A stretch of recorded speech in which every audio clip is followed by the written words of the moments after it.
¿Qué tal, devotos de la virtud? Hemos vuelto con Momento Maquiavélico y el día de hoy vamos a tratar el tema de las recientes elecciones al Parlamento Europeo que trajo muchas consecuencias importantes para la política internacional. Como siempre, los acompaña la doctora Rosalena Martínez. Y el politólogo David Bastardo.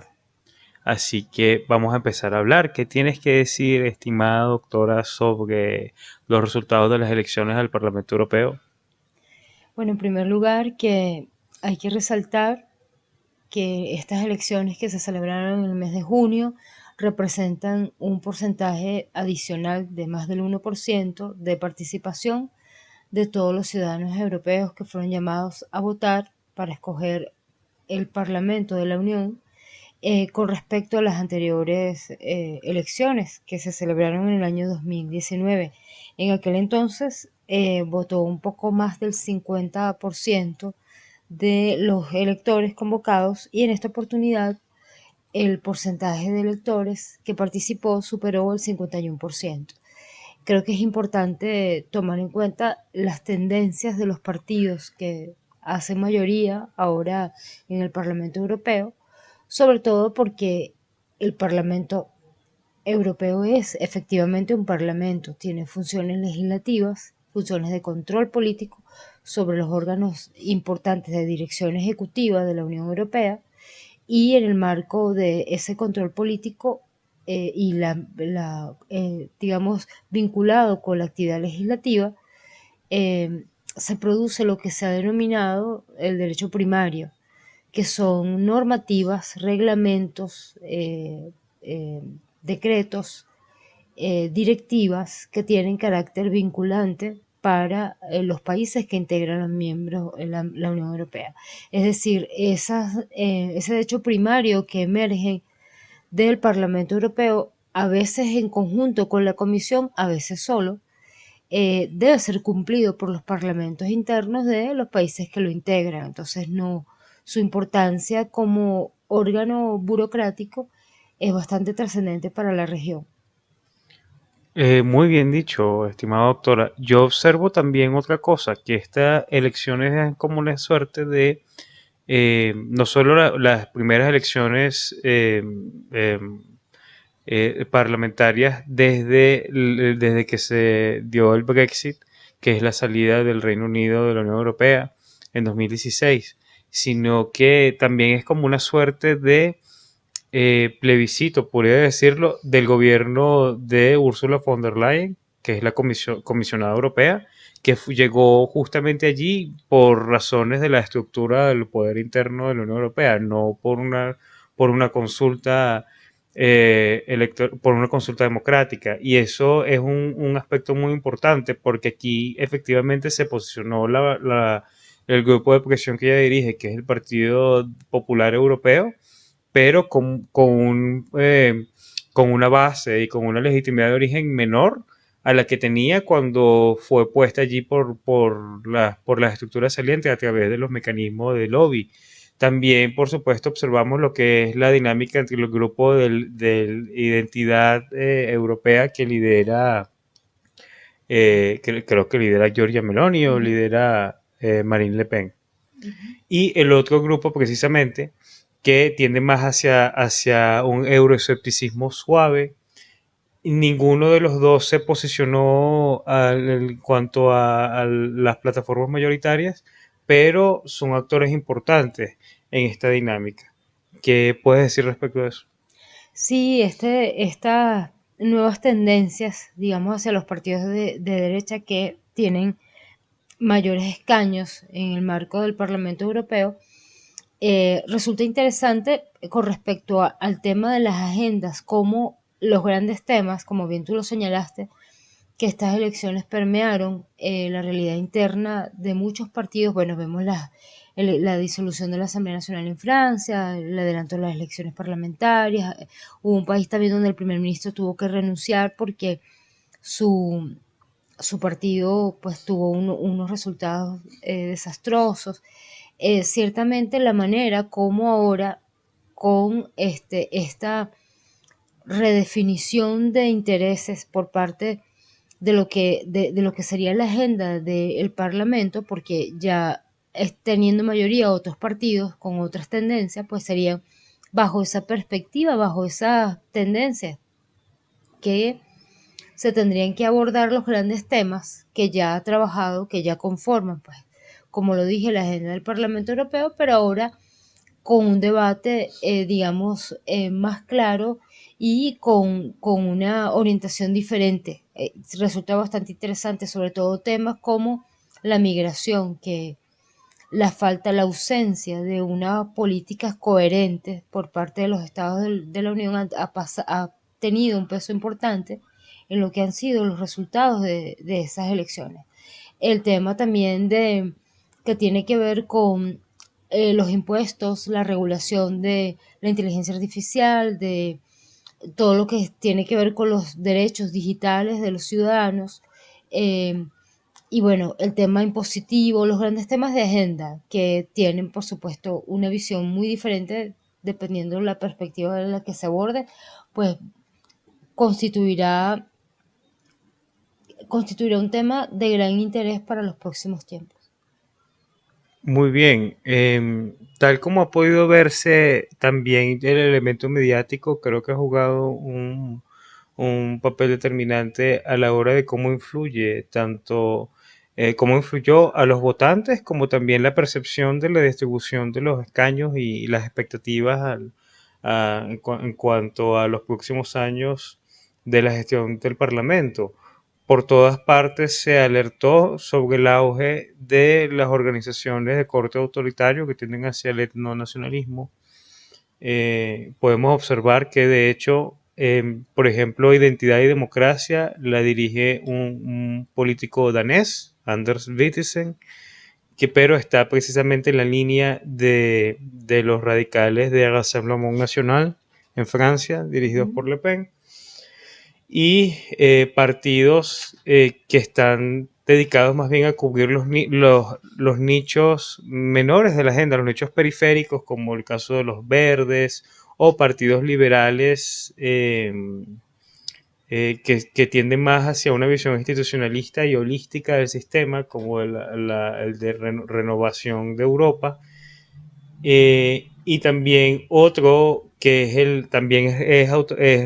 radical y está en la periferia, que es la izquierda, tal como se denomina, ¿no? Ese grupo. El resultado de esta consulta fue, a grosso modo, bastante institucionalista y lo que se esperaba, que era que von der Leyen pactara con una de las organizaciones de derechas que están divididas entre el grupo de Meloni y el grupo de Le Pen, que no están de acuerdo en muchos temas, por ejemplo, en la respuesta europea a la guerra de Ucrania y a la escalada que se observa actualmente junto a las diferentes propuestas de paz y los planes de expansión de la OTAN. Más bien vemos que el grupo del Partido Popular Europeo ha pactado con, con partidos como el de tendencia socialdemócrata o socialista para lograr la mayoría calificada y de este modo mantener el sistema parlamentario. Yo creo que este es un aspecto muy interesante, así como el hecho de que esta es apenas una de muchas elecciones importantes en en todo el sistema político internacional que está teniendo lugar este año. 2024 es un año muy acontecido, incluyendo elecciones dentro de la propia Europa. Sí, bueno, sin duda pareciera que los tiempos que vienen están llevando a los actores políticos al consenso, al buscar el equilibrio, porque las tendencias extremas, a mi modo de ver, no tienen todos consigos para imponerse, sobre todo porque estos resultados donde actores radicales con un discurso radical o que representan cierto temor por los intereses que defienden llegan a posicionarse de espacios, es producto de un descontento de una base de electores que no ve respuestas frente a los problemas estructurales que tienen y también que cuestionen mucho el liderazgo actual, en su mayoría de gente muy joven, inexperta, que pareciera no termina como de involucrarse con firmeza con los problemas que construyen, sobre los que se construye la agenda política. Y eso sin duda algunas tiene un costo político y lo vemos como ese costo se manifiesta a través de el voto en escenarios como este. Ahora, esos actores, como no la tienen todo consigo, la misma dinámica los lleva a eso, los lleva a tener que consensuar, que establecer alianzas, que realizar pactos para atender los problemas, para construir la agenda, porque la agenda sigue siendo la misma. Y también porque el voto es emocional, se hace desde el corazón y en el momento en que se está produciendo el acto del sufragio. Por lo tanto, el elector puede a través de ese acto pensar que con ese simple ejercicio democrático va a transformar su realidad. Por lo tanto, los que resultan electos tienen una gran responsabilidad de dar esas respuestas al electorado que no son fáciles y por lo tanto quienes no tienen escenarios colegiados como este la oportunidad o las posibilidades reales de imponer sus criterios no tienen más opciones que lograr el consenso o lograr acuerdos en esos temas que son de alta densidad de la agenda. Correcto, y yo observo que entre los líderes de las plataformas principales, por supuesto que tenían expectativa de convertirse en lo que llaman Spitzenkandidat, que son los candidatos facultados para ocupar el órgano de comisionado europeo. Pero von der Leyen retiene todavía ese cargo desde que fue propuesta por el gobierno de Angela Merkel en 2019, cuando la canciller se encontraba de salida. Y como hemos dicho ya, esto parece ser un refrendo de las instituciones de la Unión Europea en cuanto a organización internacional, un refrendo de esta gestión cuyos orígenes fueron bastante cuestionados, pero que las crisis recientes han agudizado en cierto modo la respuesta del sistema y la necesidad de atender en cierto modo una demanda de mayor cohesión interna. Otra cosa que parece fundamental es, como tú mencionaste el tema del liderazgo, la necesidad de tomar decisiones y de tomarlas de forma unitaria, expedita y con una conciencia de jerarquía y de verticalidad, porque en órganos ampliamente democráticos, como ocurre en los sistemas parlamentarios, eh, tomar decisiones es sumamente difícil porque los partidos no se ponen de acuerdo, como tú dices, hay decisiones que se toman de manera emocional y visceral y eso sumándose a todas las dificultades presentes, por ejemplo, los casos de espionaje que han asolado al Parlamento Europeo en los últimos años. Recuerdo que hubo una eurodiputada griega que fue acusada de Era la espionaje, vicepresidenta, la era primera era la vicepresidenta. primera vicepresidenta de la Ujú, Comisión Europea. ujú. Fue acusada precisamente de ser espía del servicio de inteligencia chino e internamente en Europa hay varios casos, por ejemplo en Alemania, de diputados, sobre todo de Alternative für Deutschland, que son acusados, porque han sido acusados, incluyendo el propio dirigente de esta organización,